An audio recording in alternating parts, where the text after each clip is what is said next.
Welcome to an episode of Here's How Now from Transform to Net Zero with Chris Adamo, Vice President for Public Affairs and Regenerative Agriculture Policy at Danone North America, and Katie Anderson, Senior Director, Business, Food and Forests at Environmental Defence Fund. They're here to discuss how they work together on methane reduction and share Danone's experience to help other companies with their emissions reductions and transformation to net zero. So let's get straight to it. Katie, can you outline the environmental cost of methane emissions? Yeah, absolutely. Thanks so much for having me, Alexandra. It's great to be here with Chris and with all of the listeners today. I think it's really important that we start this conversation with why methane matters. Just to kind of help us all ground in the science of methane and then how that fits into corporate net zero targets. So we know that taking action on methane is one of the most important climate solutions that we have in our toolkit, and it can deliver immediate benefits. And that's because methane is a really critical short-term climate pollutant. It's about 80 times more powerful than carbon dioxide in the first 20 years that it's in the atmosphere.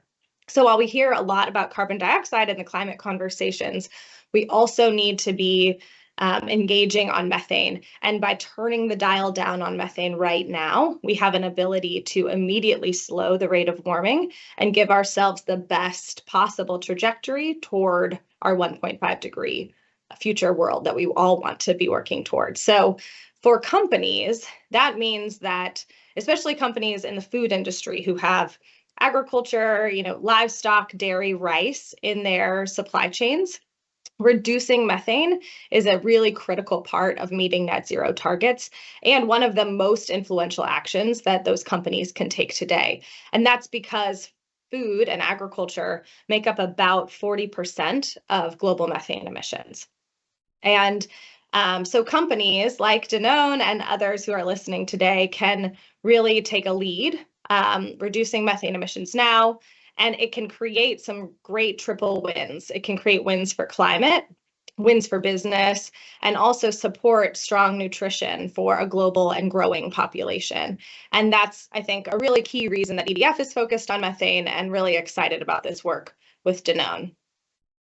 Chris, perhaps you can recap on Danone's target for methane reductions and how you set that target. Sure. Thanks, Alexandra, and good to see you again, Katie. So earlier this year, Danone announced a methane initiative where we are going to aim for reducing our overall methane emissions 30% by 2030 from our fresh milk supply. And that will include annual reporting leading up to 2030. So it's a fairly ambitious goal and fairly ambitious target that we're setting for ourselves, but it also follows a number of years of our work identifying the opportunities for climate solutions within our agricultural supply chains. Really going back to 2015, following the Paris Agreement, Danone's been prioritizing climate change impact within our supply chain, within our company overall. And since 2019, we've been a part of the Science Based Target Initiative endeavor, where we've been mapping out our overall scopes 1, 2, and 3 climate impact so that we can identify where we can have the most impact and overall. Now, Danone being a food company, about 90% of our overall greenhouse gas impact is from our supply chain, number one. 2/3 of that is from agriculture. So that is really the biggest part of our overall company where we can have climate impact. And being a dairy company, dairy is a significant part of our overall climate impact. So when we think about methane, it's about actually 25% of our overall GHG roadmap for Science-Based Target Initiative. So over the past couple of years, we've been talking to Environmental Defense Fund and talking to others and really starting to learn and identify why we need to prioritize methane. We certainly are looking at other pieces of our agricultural supply chain like soil, like N2O and other pieces. But again, it started to become very clear that without a methane prioritization process, we weren't going to have the impact we needed, A, for society, and B, for our company as a Science-Based Target Initiative company.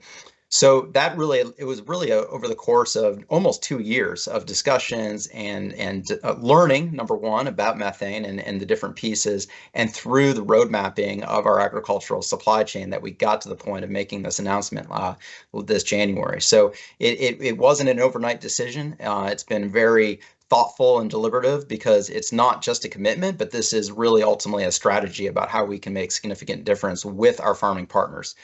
And really that latter part's going to be key to accelerate this work, to scale this work across 50,000 plus dairy farmers in our global supply chain. That is going to take significant effort, and it's going to take partnership with those farms. Danone, we can't just demand it. We can't just ask for it. We have to partner with these farms hand in hand to find the different solutions. And for dairy farms, it's going to different strategies are going to be impactful depending on if it's a small farm, depending on if it's in an arid climate or a wet climate. There's going to be different solutions that are going to be most applicable depending on the nature of that farm and where that farm sits in this world. So we're going to have a number of different regional strategies within the United States, within Europe, within North Africa, just to give you a quick flavor of where some of our biggest dairy supply chains sit. And again, this is really years of work leading to this. We've had projects across 14 countries and dairy farms in those 14 countries to be learning over the last 5 years. And in the US, for example, where one of our more mature programs is at, we've been playing with different herd management activities, manure management activities, and thinking about how we can reduce both the manure side of the equation and the enteric side of the equation, which are obviously both important for that overall 30% target. And Katie, can you explain the scientific support that EDF will bring to Danone's methane reduction plan? Yeah, well, I think it's really so amazing what Danone has stepped forward and to do right here through this new target, and really setting up a new way of thinking about methane and thinking about methane differently for within a food company. And so we're really excited about that. As one of the world's largest dairy companies, Danone has an ability to really drive scale here, and by partnering with farmers. But I think also we're really excited about the opportunity this brings to bring others in industry with us, right, in this journey. Danone alone isn't going to drive all of the change that's needed from the dairy sector. And so I think continuing to engage with others in the industry and bring others along is a key part of how we'll have success together. So the three key areas of our partnership together are, one, science. So how do we, enlarge the set of tools that we have to reduce methane emissions? We have some great tools in the toolkit today. How do we continue to get better data on them and science on those to bring them forward to market? But then also, how do we bring that science into climate reporting for companies? We know that transparency reporting is such a critical part of all climate ambition and climate action. And it can be really hard to track Scope 3 emissions through a supply chain. And so, and to track specifically methane emissions through a supply chain. And so getting that reporting infrastructure and the reporting tools and continuing to improve those tools over time is one key part of our engagement together. The second key piece is economics. Chris talked about partnering with farmers, and that means that farmers need to have support to drive transition to these more climate smart practices. And that looks different in different geographies, but how can we think about bringing together private sector funding, public sector dollars to help farmers really deploy these farmer-friendly methane solutions as fast as possible? And then the third key area of engagement is on policy and advocacy. And that goes back to what I was saying, Danone and EDF alone cannot reach these big goals. And so I think really advocating for the dairy industry and government to also be prioritizing and acting on methane, collaborating together to get scaled change. Those are some of the key things that we'll be working on together and really excited about. And just to add to that real quick, and Katie mentioned both measurement issues and financing issues, and those are going to be an evolution. Those are going to be things that we're going to have to work together on. We're going to need others in industry to help us on that. We're going to need those in academia and government to help us on that. This is going to be a really multi-sector effort at the end of the day that's going to have to build over the years to get to where we need to go. So it's, again, Danone can't do it by itself, and we're going to need help from others. And then, of course, we need to drive the scale in other places. One quick example on this, and something that, again, EDF and Danone have been working together on over the last couple of years, is in the United States, engaging our Department of Agriculture and how that policy can amplify and scale some of these efforts. Danone is now working on its third grant, public-private partnership grant with the Department of Agriculture to drive change across dairy farms. And we were very fortunate to be part of what's called a Climate Smart grant that our Department of Agriculture put out as an RFP just over a year ago.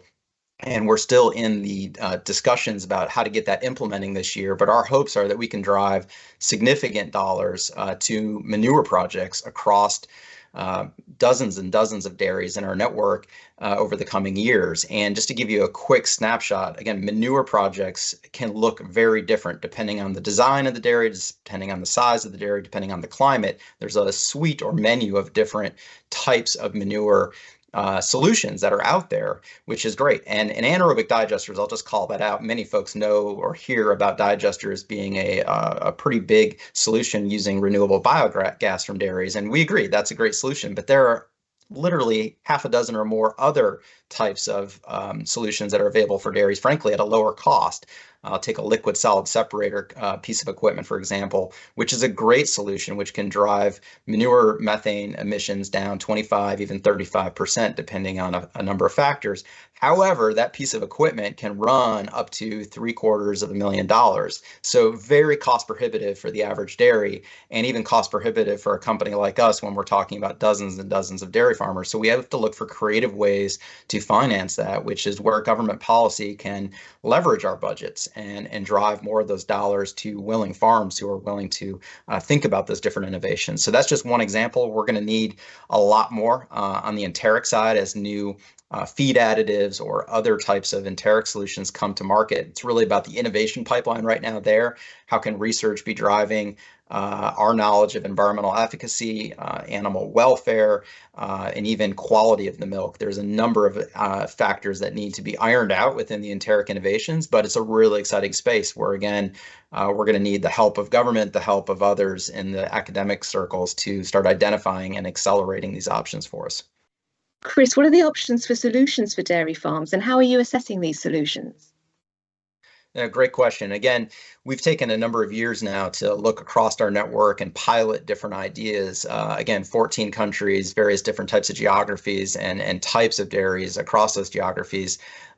Within our announcement this year, we highlighted 4 priority regions. Spain, Belgium, the United States, and Morocco as examples where we're going to double down and prioritize those areas to really accelerate the various options available. And what's unique about those 4 regions is that they provide us opportunities to really look across 3 main buckets of opportunities. The first bucket is herd management, where, again, this is very, very important stuff to the business of the farm. How do we drive efficiencies? How do we drive cows that are producing, frankly, a higher quality of milk on a per energy basis? And so that includes better nutrition, that includes better genomics, that includes just better animal welfare overall. So it's really a suite of different practices that we consider within herd management, and that's really a foundation for all farms, regardless of where they may be sitting in the world. The second lever is manure. Manure, depending on the farm, could be anywhere from 10 to 40, almost 50% of methane emissions, depending, again, on the nature of the farm. So how manure is handled, how it's stored, and where it's put all matter in terms of those methane emissions. And again, I mentioned that there can be a suite of different types of manure solutions. Some can be very expensive, and we'll have to be creative on how we finance that, whether it's with government grants or other creative ventures. But manure is going to be an absolutely key piece. There's also other ancillary benefits that come with better manure management, in particular water benefits. And secondly, manure is a great substitute for synthetic fertilizer on the crop side if it's used appropriately and well. So there's a number of different pieces that we can invest in there to help farms across its entire operation. And then the third bucket is really more the innovation side of the equation, but it addresses the enteric emissions. And so a lot of folks may have heard about different feed additives, whether it's Bovaer is one that's emerging in the market now and has been approved in European and other markets. For example, we anticipate it's going to be approved in the United States relatively soon, perhaps next year or soon. And then there are going to be many other new products down the road, whether it's different seaweed products for feed additives or other methods that are going to reduce the overall enteric emissions. And again, I should state it up front for those who may not know dairy and livestock ruminant biology. The enteric emission is part of the digestive system and a result of the digestive system of a ruminant like a dairy cow, often in the form of a burp. So that could be easily 60, depending again on the nature of the farm, could easily be 60 to 90% of the pie for a particular farm. So it's going to be critical that we drive those innovations and get them to market, where again, we'll have to find ways, once they're approved for human safety, for animal safety, we'll have to find creative ways to finance those new products into the everyday management of a dairy farm. Yeah, and Chris, I think that's a really great point on the innovation side. In the methane space, there are, as Chris said, a lot of great tools in the toolkit, but we need more tools in the toolkit as well, especially when it comes to enteric methane emissions or cow burps. So today, what we know is that in the US, federal R&D investments in agriculture overall are 35 times smaller than R&D investment from the public sector in clean energy. And within the agriculture space, enteric methane is only about 2% of the R&D spending from public sector, even though enteric methane is about around 30% of all US ag emissions. So that's another space where I think it's a great example and an opportunity to align corporate engagement and public policy and drive those things together to support more innovation and more R&D development of these types of tools that are going to get more methane emissions over time. And so I think it really is a both and kind of corporate action. What can companies do? Set a key methane target, set methane action plans, invest in R&D and innovation themselves, but also how can companies step forward and be advocates and leaders in the policy arena to engage in the types of public policy and supportive enablers that are needed in the space to get to these goals. And I think it's really both sides of that are going to drive the methane conversation forward. What advice would you give to other companies that are seeking to implement a methane reduction plan?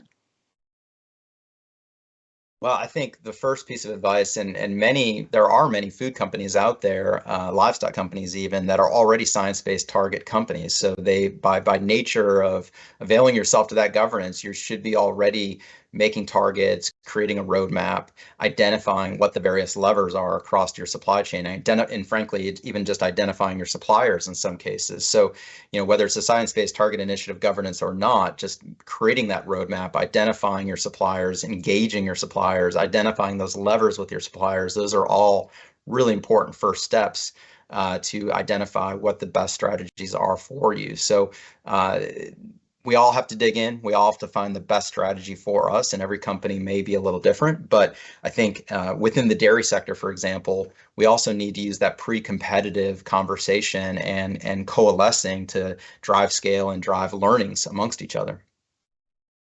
And Chris, maybe I've heard you talk a lot about how this isn't just about, goodwill for the planet. It's also really good for your business. And I wondered if maybe you could share a little bit more about how you built that business case internally and how you talked about it Sure. under that business lens. Sure.